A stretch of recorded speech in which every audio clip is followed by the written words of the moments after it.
يا مساء الفخامة والجمال. لو انت من عشاق المانهوا والانمي وبتحب الحماس والإثارة فانت في المكان الصح. النهاردة جايب لكم ملخص قوي يخليك تعيش القصة كأنك بطلها. بس قبل ما نبدأ حابب أسألكم سؤال مهم، ايه اكتر انمي او منهوا خلتكم تقولوا واو ده تحفة فنية؟ اكتبوها في الكومنتات وخلونا نتكلم مع بعض. ويلا بينا نغوص في عالم المانهوا والانمي مع اقوى الملخصات.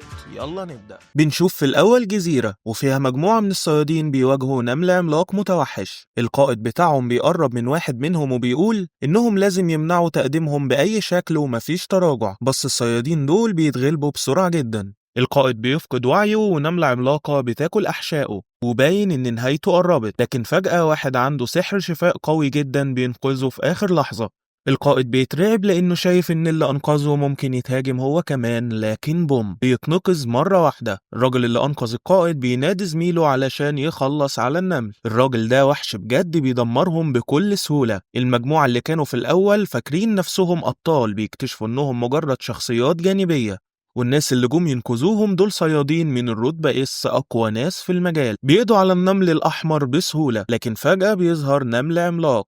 المهاجمين بيقرروا يهاجموا ويسيبوا القائد المصاب مع المعالج. بيستخدموا تعاونهم علشان يدمروا وشه وأطرافه، والمحارب القوي بياخد دراعه المقطوعة وبيستخدمها علشان يسحق النمل العملاق. بس مفيش وقت للاحتفال لأن جيش النمل الأبيض كله وصل. بس الصيادين دول مش بيخافوا، الساحر بيشحن البرق بتاعه والراجل القوي بيدخل في مود الهالك. عضلاته بتنفجر وهدومه بتتقطع، والمعركة دي بتتشاف حتى من المدينة والمواطنين هناك مستغربين. في نفس الوقت واحد اسمه تشوي بيحاول يسيطر على كارثة النمل اللي وصلت للمدينة. الراجل ده ماسك الوضع تمام وبيحرقهم بالنار، ورا منه فريقه اللي بيساعده. بعد كده بنتعلم إن من 10 سنين بوابات غامضة ظهرت في العالم وبدأت تطلع وحوش من أبعاد تانية. الناس اللي عندهم قدرات خاصة بس اسمهم الصيادين، ومهمتهم هي إنهم يحاربوا الوحوش دي. الصيادين بيتم تصنيفهم حسب قوتهم السحرية من الرتبة أقوى حاجة للرتبة أضعف حاجة. بس في مشكلة، لما قوتهم بتصحى بيقفوا على كده، مهما حاولوا يطوروها مش بيزيدوا قوة. بعد 3 سنين واحد اسمه جينو بيوصل لمكان التجمع، بس معاه لقب سيء جدا، أضعف صياد في العالم. كل الناس بتعرفه وبيتريقوا عليه لأنه حتى في أخف البوابات واللي هي رانك بيتصاب وبيتبهدل. حتى المفروض يعمل فئة جديدة ليه اسمها رانكيف، بس هو بيحاول بكل طاقته يكمل. وبيحصل موقف بيثبت انه ضعيف فعلا لما سلاحه بيتكسر وبيتجرح من جوبلين، بس بيتم انقاذه في اخر لحظة. بعدها الفريق بيلاقي كهف غريب جوه البوابة وبيكتشفوا انها دبل بوابة، يعني 2 جوه بعض، ودي حاجة نادرة جدا انها تحصل. البعض عاوز يدخل علشان لو في كنز، والبعض خايف لانه ممكن يكون فخ. بيقرروا يصوتوا والنتيجة بتكون تعادل، فجينو بيكون هو اللي لازم ياخد القرار النهائي. رغم ضعفه وخوفه بيقرر يدخل علشان محتاج الفلوس، لأن أمه في المستشفى وأخته عايزة تدخل الجامعة وهو الوحيد اللي يقدر يساعدهم. بعد ما بيدخلوا بيلاقوا تماثيل عملاقة ومخيفة جدا، وجينو بيحس إن واحد فيهم بيبص عليه. وفجأة الباب بيتقفل وواحد من الصيادين بيتقتل في لحظة، والكل بيترعب وبيحاول يهرب، بس التماثيل بتقضي عليهم واحد ورا التاني. جينو بيفهم أخيرا إن في قوانين مكتوبة على لوح حجري، وإن أول قانون هو تابع الملك.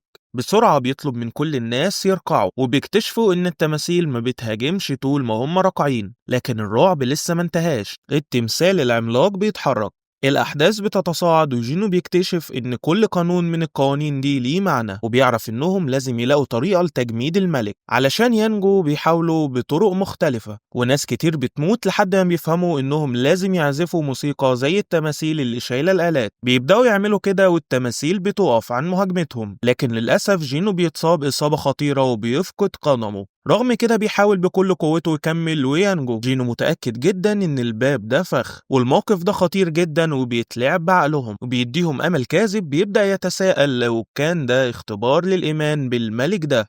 جينو بيتزق على الأرض وواحد تاني بياخد قرار إنه يجري، بس نفس الحاجة بتحصل. شعلته بتطفي والباب بيتقفل شوية أكتر، لكنه بيبان إنه هرب. كين بيبدأ يفكر إنه يهرب هو كمان، لكن جينو بيحذر الكل إنهم ما يتحركوش، ولو حد خرج مش هيبقى في عدد كافي من العيون لمراقبة التماثيل علشان تفضل ثابتة. جينو بيفكرهم إن طول ما احنا عينينا على التماثيل وفاضلين في مكاننا هنكون في أمان. بيوضح كمان إن الشعلات الزرقاء شبه عداد الوقت، ولما تختفي كلها ممكن نخرج. كين بيقول إنه في احتمال إنهم يتزنقوا لما الوقت يخلص، وبيعترف إنه ما كانش متوقع إن جينو أضعف واحد فيهم وإنهم لسه عايشين بفضله، لكنه عنده عيلة مستنياه ومش عاوز يموت، فبياخد قراره وبيجري بره الباب. جينو مش هيبقى عنده عيون كفاية لمراقبة التماثيل، والتماثيل بتبدأ تتحرك تاني، لكن جينو مش ناوي يموت هنا. رغم إن الوضع أسوأ من أي وقت فات، بيفكر في كل المرات اللي قدر ينجو فيها قبل كده. لكن فجأة سونج بيقول لجينو وجوي إنهم لازم يخرجوا. بيعتقد إنه طول ما حد واقف جنب المسبح الباب هيبقى مفتوح، وعلشان جينو وجوي عندهم حياة طويلة قدامهم بيصر إنهم يجروا الأول. سونج عايز جوي تهتم بجينو لكن رجليها بتغزلها والموقف بيسوء أكتر. سونج بيفهم إن استنفذت كل طاقتها في محاولة علاج جينو، الدنيا بتبقى فوضى، فجينو بيطلب منهم إنهم يسيبوه ويمشوا. جوي محتاجة حد يشيلها ويخرجها، وسونج هو الوحيد اللي لسه عنده رجلين شغالين. جوي بتقول إنها المفروض تكون هي اللي تتسال، لكن جينو بيفكرها بالوعد اللي كان بينهم، بيديها الجوهرة بتاعته علشان تاخد بيها وجبة، وبيقول لها إنه هياخد الباقي لما يخرجوا كلهم من البوابة. جوي مش عايزة تسيبه، لكن سونج بيعتذر وبيخبطها علشان تفقد الوعي. مفيش وقت، فبيعتذر لجينو هو كمان وبيجري بيها ناحية الأمان. جينو مرتاح لأنه الشخص الوحيد اللي لازم يموت، والندم الوحيد هو إنه ما كانش عنده بوليس التأمين على الحياة. بيشيل سيفه ومستعد إنه يسحب واحد من التماثيل معاه في موته، بيقول لهم يجوا، والتماثيل بتتحول لوحوش وبيبدأوا يقطعوه، لكنه بيقاتل بكل قوة علشان يفضل عايش. جينو بيفكر إنه كان دايما الأضعف، بيسخروا منه لكنه دايما بيبذل كل مجهود عنده. التماثيل مش بترحمه وبيقطعوا دراعه، وجينو بيصرخ من الألم، لكنه غاضب لأنه مش عايز يموت بالطريقة دي بعد كل اللي عمله علشان يبقى أقوى. التماثيل بتكلم تمزيقه، لكنه رغم كل ده عنده إحساس غريب إنه لسه عايز يصرخ بغضب، لكنه مش قادر حتى يعمل كده لأنه بيطعن في صدره. جينو على وشك الموت لكنه حاسس بالغضب في دمه. بيفكر في الناس اللي هربوا الأول وإنهم كانوا مجرد جبناء ادعوا إنهم مش قادرين يكملوا، لكن في الحقيقة كانوا أنانيين، كانوا بيدوروا على نفسهم بس، ودول دايما اللي بينجوا أكتر من غيرهم. الفكرة دي بتخلي جينو يغلي من الغضب أكتر. هو كمان عنده عيلة وكل اللي عايزه إنه يرجع حي زيهم. الألم مش طبيعي، وبيبدأ يتساءل إذا كان شيء كويس إنه الوحيد اللي هيموت. في حالته المتدمرة دي دماغه بتبدأ تهلوس، وبيفكر إنه كان منافق بيحاول يلتقط أنفاسه متمسك بالحياة ومش عايز يموت، لكن الضربة النهائية بتسقط عليه وبيحس إنه خلاص انتهى. فجأة الشعلة الزرقاء الأخيرة بتطفي وبيظهر إشعار غريب من العدم. بيطلع إنه أكمل مهمة سرية اسمها شجاعة الضعيف، وبيتم عرض فرصة عليه علشان يبقى لاعب، لكنه في شرط: لو رفض العرض قلبه هيقف في لحظة. مفيش وقت للتفكير، فبيضغط على زر نعم فورا. وفجأة جينو بيفوق وبيشوف نفسه في المستشفى، ومصدوم إن لسه دراعه موجود ما اتقطعش، وكمان رجله سليمة ومفيش أي أثر للطعنات في صدره. بيسأل نفسه هو كان ده حلم؟ بس قبل ما يفكر أكتر راجل اسمه بيدخل عليه، بيعرف نفسه إنه مدير فريق مراقبة جمعية الصيادين.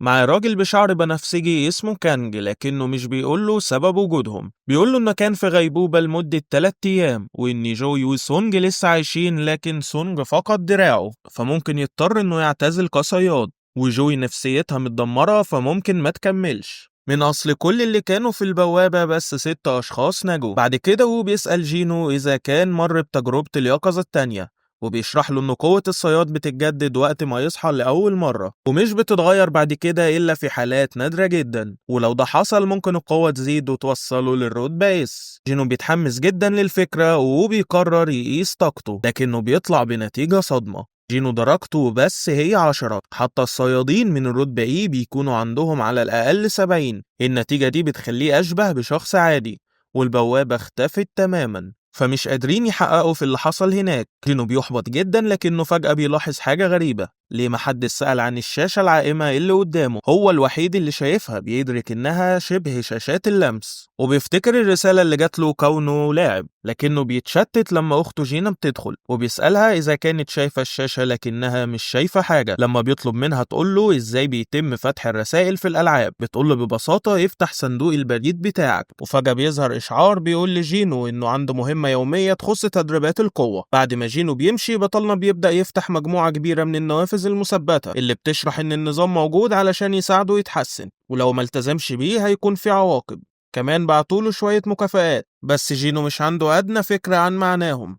بيقبل المهمة اليومية اللي فيها شوية تمرينات زي الضغط والجلوس والجري، لكن لو فشل في انه يخلصهم جينو بيسأل لو كان ده مجرد هزار، خصوصا انه لسه محبوس في المستشفى وما عندوش طاقة يعمل اي حاجة. وهو بيقول لرئيس النقابة إن جينو ما مرش بعملية الاستيقاظ التاني ولسه الموضوع غامض، فقرروا يعاملوه كحالة خاصة ويكملوا التحقيق. في الوقت ده السيد تشو بيقول لتاشا إنها هتكون جزء من غارة تصنيف بيه كمدربة، والعملية دي هتكون اختبار وتدريب للمجندين الجدد. بس بيطمنها وبيقول حربي زي ما بتعملي دايما، الكل هيتعلم من مشاهدتك. كمان بيشرح لها ان نقابة الصيادين واحدة من افضل 5 نقابات في البلد، لكنها مش مميزة على المستوى الدولي. في مكان تاني بوابة جديدة بتفتح والمراقبين مستنيين الصيادين يوصلوا المستشفى. في الوقت ده جينو بيكون نايم، واول ما الساعة توصل لمنتصف الليل بيظهر اشعار بيقول له انه ما كملش المهمة اليومية. فجأة كل حاجة بتبدأ تتهز بعنف. جينو بيتصدم وبيلاقي نفسه فجأة وسط صحراء غريبة. بس الكارثة مش بس في كده، ده وحش عملاق ومرعب شبه اليرق. وفجأة إشعار جديد بيظهر وبيقول له إن في مهمة عقبية ولازم يفضل عايش لمدة 4 ساعات.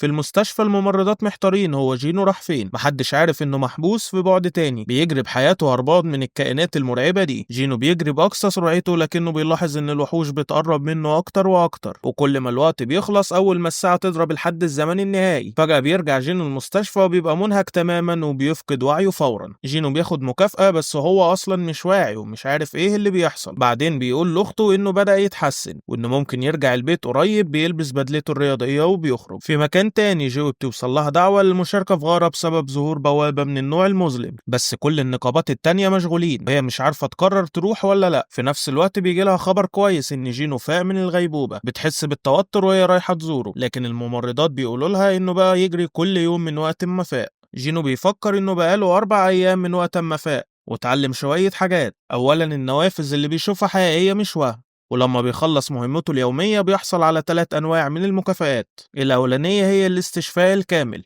وبيستخدمها علشان يتخلص من تعب الجري، والتانية هي نقاط القدرة اللي بيقدر يعزز بيها مهاراته، بيحس بقوة كبيرة وبيفهم إنه بقى عنده تحكم أحسن في مخزنه.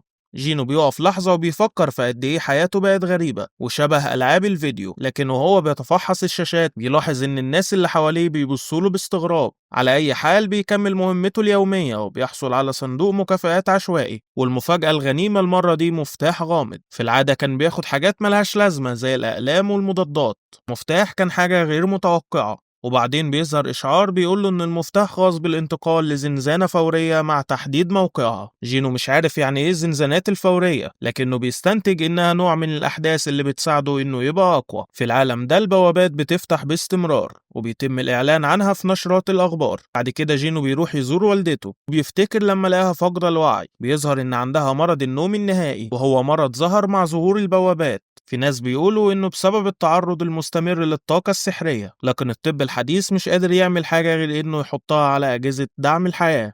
جينو اشتغل بجد علشان يبقى صياد، بس علشان يقدر يدفع تمن تكاليف علاج والدته بيقول لاخته انه قريب هيقدر يغطي نفقات العلاج، بس هي كانت مرعوبة بسبب خطورة شغله. بيحاول يطمنها ان كل حاجة هتكون كويسة وبيطلب منها تثق فيه، بس الحقيقة هنا مختلفة لانه ضعيف في القتال وما بيحصلش على مكافآت ليها اي قيمة. لكن دلوقتي الوضع اتغير، جينو بدأ يدرب جسمه بجدية وبيستخدم كل نقاط قدرته في انه يعزز قوته، حتى انه يستحق تفاحة بايده علشان يوري تقدمه. جينو بيحس انه بقى اقوى ومش ناوي يتراجع، فبيروح للمكان اللي ظهر فيه الإشعار ومستعد لأي حاجة، ولو الأمور خرجت عن السيطرة زي ما حصل قبل كده في الغارة اللي فاتت هيمشي بأقصى سرعته. أول ما بيطلع المفتاح فجأة حاجة غريبة بتظهر في الهواء. جينو بيستخدم المفتاح لفتحها وفجأة بوابة غامضة بتظهر قدامه بيمشي فيها، وإشعار بيظهر بيقوله إنه دخل زنزانة فورية والمخرج مقفول. الناس العاديين مش ملاحظين أي حاجة. بيكتشف إن المكان ده زي بعد آخر للزنزانات الفورية، مش زي الزنزانات العادية. بيفكر إنها ممكن تكون زي البوابة الحمراء، لكنه مش عنده معلومات كافية عنها قبل كده. بيستوعب إنه مش هيقدر يجري زي ما خطط. إشعار جديد بيظهر ويقوله إن الطريقة الوحيدة للخروج هي قتل الزعيم أو استخدام حجر الانتقال. جينو مش قادر يصدق الوضع، كان مش قادر حتى يقتل وحش من الرتبة إيه قبل كده، ودلوقتي لازم يخلص الزنزانة كاملة لوحده. بيتساءل إذا كان عنده فرصة أصلا، لكنه بيقرر إنه ما عندوش اختيار وبيبدأ يتحرك. لكنه بسرعة بيبدأ يفقد ثقته، ومجموعة من العفاريت بتظهر قدامه. فجأة بيفتكر اللحظة اللي اتطعن فيها قبل كده والعفاريت بتهجم عليه. الصغيرين دول عنيفين جدا، بيتحركوا بسرعة وبيهاجموا بكل قوتهم، لكن جينو بيقدر يتفاديهم ويصد ضرباتهم. لكنه في النهاية بيتغلب عليهم، لكنه فجأة بيحس بغضب شديد وبيهجم على واحد من العفاريت وبيطعنه بدون تردد. بيبدأ يحس بالثقة بعد الضربة الأولى. بيكمل وبيخلص على الباقيين بسهولة، لكن فجأة بيواجه وحش أكبر منهم. الوحش ده بيكسر خنجره كأنه مصنوع من زجاج. جينو بيقدر يحس إنه أقوى بكتير من العفاريت. الوحش بيبص له مباشرة، وجينو رجله بتتجمد ومش قادر يتحرك، وبيسأل نفسه هو ليه خايف. هو افتكر إنه مش متأثر نفسيا بالغارة اللي فاتت، لكنه واضح إنه كان غلطان.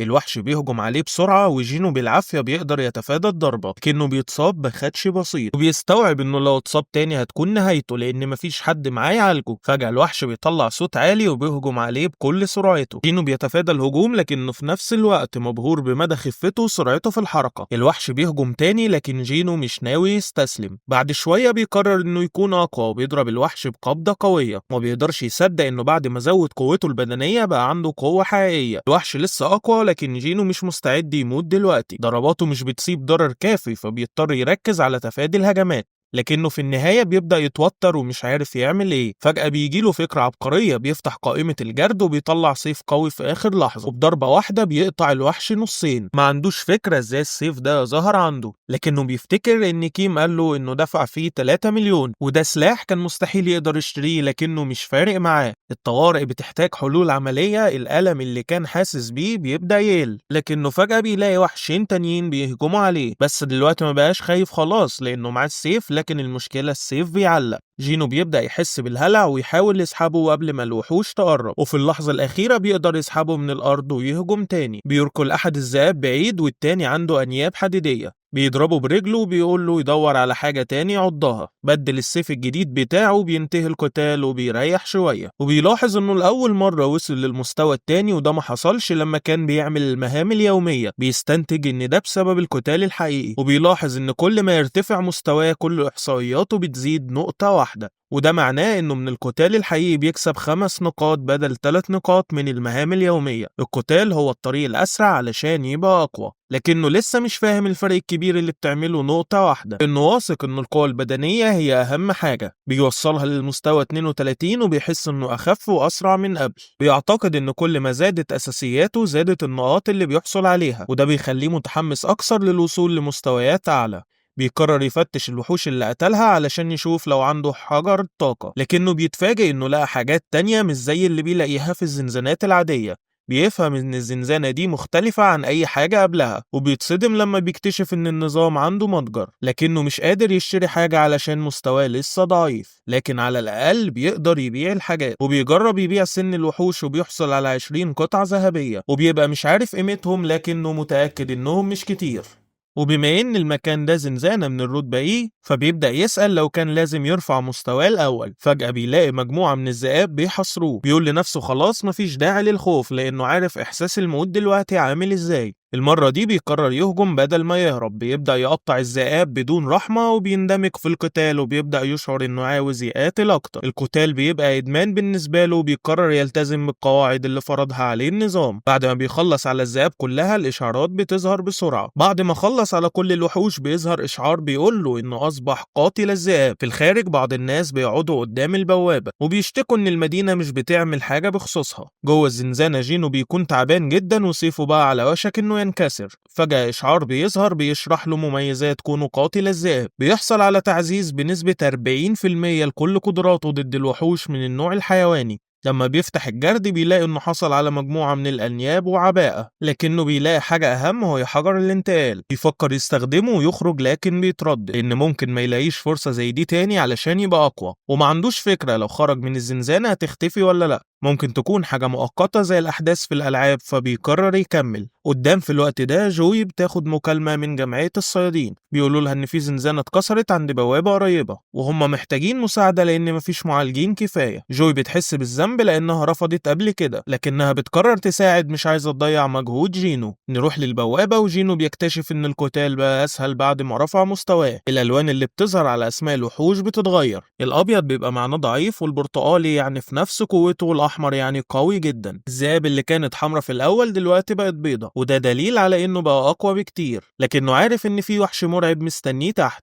سيفه بقى شبه مكسور ومش شايف فرصة تانية يرفع مستواه في المنطقة اللي هو فيها، لكنه مش هيقف هنا، هدفه إنه يبقى أقوى. مهارات الإدراك عنده بقت قوية، وحاسس بحاجة مرعبة جدا تحت. الوحش ده قوي لدرجة انه مخليه يحس برعشة. سيف جينو قرب يتكسر ومفيش اي مكان تاني يرفع مستواه فيه هنا، لكن هدفه انه يبقى اقوى، فبيقرر ينزل السلالم. ده كان كل اللي عندي ليكم النهاردة. لو عجبك الفيديو ما تنساش تعمل لايك وسبسكرايب. اشوفكم في فيديو جديد، سلام.